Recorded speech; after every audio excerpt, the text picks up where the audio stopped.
Gërmimet e palishme po dëmtojnë monumentet e kulturës në jug të Shqipërisë.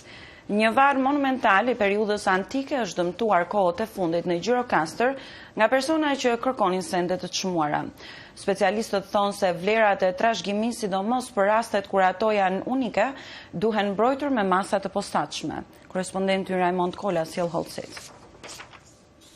Një varr monumental i periudhës antike është zbuluar vite më parë, rastësisht tek po kryeshin punimet në autostradën Kakavi-Gjirokastër. E rrethuar dhe e marrë në mbrojtje zona është vënë edhe në shërbim të vizitorëve, pasi ndodhet në rrugën kombëtare afër kufirit me Greqinë. Por kohëve të fundit kjo zonë është dëmtuar nga persona që kanë kryer gërmime të paligjshme për gjetjen e sendeve të çmuara. Kjo dukuri është e përhapur në zonat në jug të Shqipërisë gjatë viteve të fundit, kur persona në ilegalitet kryen gërmime gjatë orëve të natës për objekte të vjetra apo sende me vlerë, duke dëmtuar monumente. Zhvendosja e gurve antik dhe zonat e gërmuara kanë sjellë dëmtim për këtë pasuri kulturore.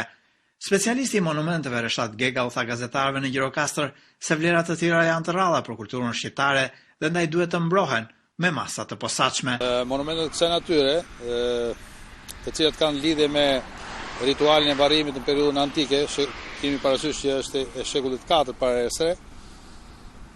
janë shumë pak, edhe janë njëkohësisht duke qenë shumë pak, janë dhe shumë të vyer.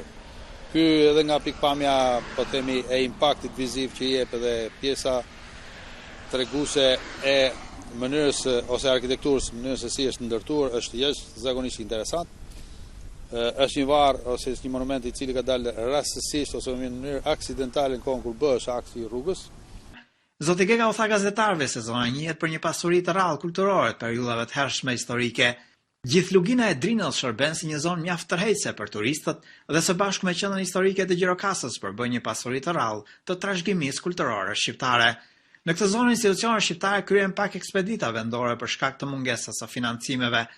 Vetëm teatri i Sofratikës dhe qyteti antik i Antigones njohin në mënyrë periodike gërmime arkeologjike që sjellin në dritë çdo vit fakte të reja historike dhe i bëjnë këto zona më të vizitueshme nga qindra turistë.